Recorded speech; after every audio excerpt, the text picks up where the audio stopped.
ফেসবুকে বিজ্ঞাপন দেখলাম যে রাসেল ভাইপার সাপ ধরতে পারলে 50,000 টাকা পুরস্কৃত করবে বা পুরস্কার দেবে। তাই এই বাগানে আইসি রাসেল ভাইপার সাপ ধরতে।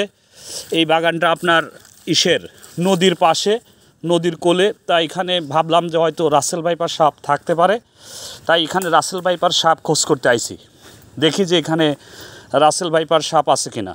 যেহেতু ফেসবুকে স্ট্যাটাস দিয়েছে কে বলে 50,000 টাকা দেবে এই রাসেল ভাইপার সাপ ধরে দিতে পারলে, তাই এই বাগানের মধ্যে রাসেল ভাইপার সাপ ধরতে আইছি। তো দেখি রাসেল ভাইপার সাপ আছে নাকি না। রাসেল ভাইপার সাপ তো দেখা যাচ্ছে না। তা আমরা একটু সামনে আগাই, যদি রাসেল ভাইপার সাপ দেখা যায়, রাসেল ভাইপার সাপ যদি পাওয়া যায় তাহলে 50,000 টাকা তো পেতেও পারি।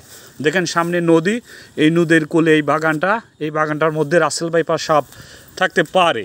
এই উদ্দেশ্যে আর কি এখানে রাসেল ভাইপার সাপ দেখার উদ্দেশ্যে বা ধরার উদ্দেশ্যে আইসি যে খোঁজ করে পাওয়া যায় কিনা।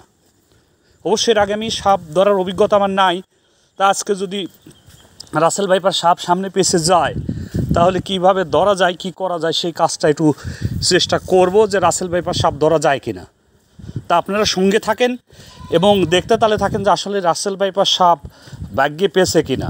যদি ভাগ্যে পেছে যায়, যদি ধরতে পারি, তখন আপনাদের ধরার কৌশলটা আসলেই দেখাবো কিভাবে রাসেল ভাইপার সাপ ধরতে হয়। কিন্তু এখন আসলে সব জায়গায় যে রাসেল ভাইপার সাপ পাওয়া যাবে তার মানে নাই। কোনো জায়গা পাওয়া যেতে পারে, আবার কোনো জায়গা নাও পাওয়া যেতে পারে। এটা দেখেন এই যে একটা নদী, এই নদীর কূলে এসেছি রাসেল ভাইপার সাপ ধরার জন্য। এখন আমরা এই নৌকায় চড়ে সামনে আগাবো, যা দেখবো যে রাসেল ভাইপার সাপ পাওয়া যায় কিনা। আমাদের সঙ্গেই থাকেন। যেহেতু এপারে রাসেল ভাইপার সাপ আমরা পাইলাম না, এখন আমরা নৌকা পার হয়ে উপারে যাব। উপারে যা দেখি রাসেল ভাইপার সাপ পাওয়া যায় কিনা। আপনারা আমাদের সঙ্গেই থাকবেন। যেহেতু রাসেল ভাইপার সাপের জন্য 50,000 টাকা ঘোষণা করা হয়েছে। এই পাশে না, ওই পাশ দিয়ে যান, ওই পাশ দিয়ে যান। ওই পাশে তো বড় জঙ্গল, ওই পাশে রাসেল ভাইপার সাপ পাওয়া যাবে। ওই পাশে পার হন আপনি। শুধু আমি এই নদী যখন পার হই, আপনি এই নদী পার হওয়ার সময় আপনি আমাকে এই রাসেল ভাইপার সাপ ধরার জন্য কোন পাশে থাকবে আপনি এই বিষয়ে একটু আমাকে হেল্প করবেন, ঠিক আছে?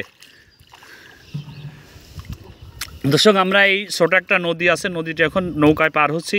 পার হওয়ার পর উপারে যাচ্ছে আমরা রাসেল ভাইপার সাপ ধরার জন্য। দেখেন এটা হলো নদীর একটা ছোটো, এই জায়গায় একটা মোহনা। এই মোহনা থেকে এই পাশে ছোটো একটা আপনার নদীর থেকে একটা খাল চলে গেছে, আর এই পাশের এটা চলে একটা বড় নদী। এই নদী আমরা এখন পার হচ্ছি। এই নদীতে ইপারে এই দেখেন সেইখানে জঙ্গল মতো আছে। এই জায়গা রাসেল ভাইপার সাপ আছে কিনা আমরা সেটা খুঁজবো। আপনারা আমাদের সঙ্গেই থাকবেন, তার কারণ রাসেল ভাইপার সাপ ধরার টেকনিক বা কৌশলটা আজকে আপনাদের দেখাবো যে কীভাবে রাসেল ভাইপার সাপ ধরে। তা ইনি আমাদের পরিচিত একজন মানুষ, আমাদের নৌকা পার করে উপারে নেওয়ার ব্যবস্থা করতেছে। উনি খুবই সৎ এবং মহৎ মানুষ, খুব হাসি খুশি মানুষ। নাম ওনার লাল মিয়া। ওনার বাড়ি পটুয়াখালী জেলার কলাপাড়া উপজেলায় ধানখালী গ্রামে। তা আমরা এই প্রায় পারে চলে আসছি। আমরা এখন ইতিমধ্যেই পাড়ের কাছে চলে আসছি। এখানে আমরা দেখব যে রাসেল ভাইপার সাপ আছে কিনা। যদি রাসেল ভাইপার সাপ আছে, আপনারা জানেন যে বর্তমান রাসেল ভাইপার সাপ সবচাইতে আতঙ্ক। তাই এই নদীর কুলটুল দিয়েই বলে বেশি রাসেল ভাইপার সাপ থাকে। তা আমরা এখানে রাসেল ভাইপার সাপ ধরার উদ্দেশ্যে এসেছি। ইনি আমাদের হেল্প করতেছে, লাল মিয়া। আমরা এখন নদী পার হয়ে প্রায় ওপারে চলে আসছে। এই দেখেন ঘন জঙ্গল, আমরা জঙ্গলের কাছে চলে আসছি। এপারে আমরা এখানে দেখব রাসেল ভাইপার সাপ আছে কিনা।